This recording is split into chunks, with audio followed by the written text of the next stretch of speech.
Welcome back to Inner Peace Place. I'm Karen. Today's topic is number 45, positive creative nature, or our positive creative nature. We will review the premise that this work really is focusing on how we make moment-to-moment decisions. And by using in isolation, our past experience, our personality, self, ego, past experience, we tend to make decisions that flow with that type of energy, which might be good.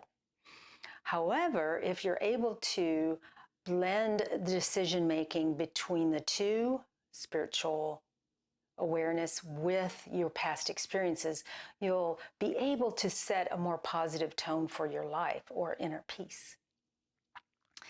So we've already established that we're creators. We are very successful creators. We're here. You are in your place watching this video. You have created your life up to now. And by creation, I mean influenced. We haven't been using conscious thought to create our environment up to this point. We've been just creating as we were taught as children. Do this, this is your outcome. Do that, this might be your outcome. And so what we can call that is unconscious decisions creating our environment and our physical form, or influencing our physical form and environment. So that being said, we know that we are very successful creators. It's not that we have failed at anything. The only difference between today and last week is that we've decided to shift the focus of our creative behaviors into something with a little bit more upward flow in it, so that we can create a life or influence a life of inner peace. What we've done in the past is set a goal, a lofty goal, a little goal, whatever. We said, okay, now my intention is to do this. Every day I will be doing this. You can set that intention. And in the past, what we've done is set an intention and set up the energy for that to occur, and then let it go. Now, when you let it go, your energy reverts to its previous state. So what happens is that things go back to the way they were. There wasn't a momentum, a long-term momentum set up with that intention. Does that make sense? When you fall back into habit, your energy focuses away from those wonderful goals that you had set for yourself, because that is habit. Again, it's not a bad thing. It's just you were habitually creating the life that you already had. You had a one-time shot. Oh, I want to do this. And you may have thought of it a couple of times to refresh the energy, but long term, the momentum of the previous energy was more powerful than your one-time or two-time thought to set this intention that you want to begin. We walk around creating, influencing. I guess that's a better term. I don't want, you guys to think that I'm saying you are a creator. We're an influencer. We're magnetizing energies. But the average Joe, myself included, has scattered thought, energy. We're not focused. Part of that is due to the scattered energy around us, and so we tend to emulate that. But what happens is, with scattered energy, you have a scattered outcome to what you're attracting into your life. So if you say, I am going to be a positive, creative individual, rah, rah, rah, let's do it together.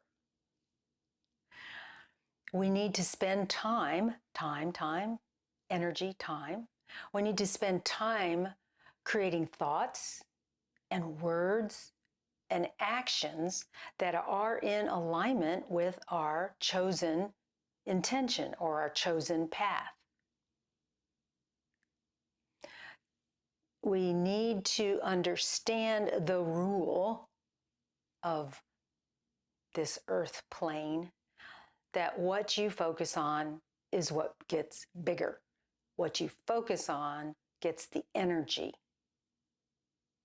And time is momentum.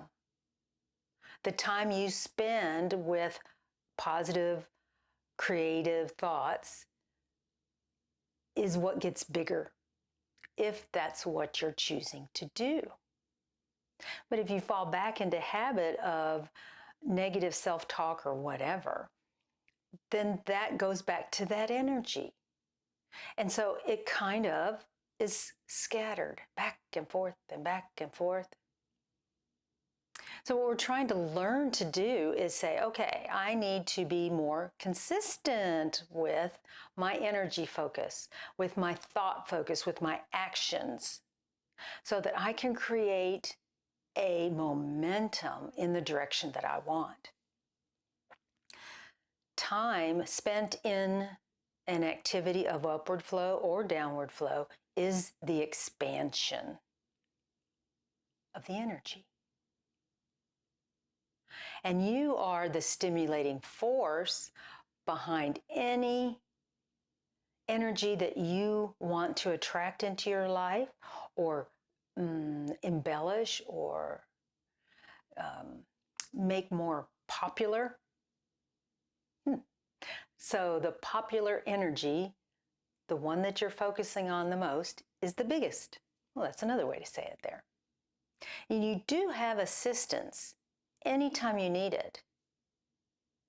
You can ask for help. You can, you can increase the energy between you and your guidance so that that relationship is a little easier to feel or see or hear, or however you choose to connect. The information or the relationship that you have is the most amazing thing that you can focus on.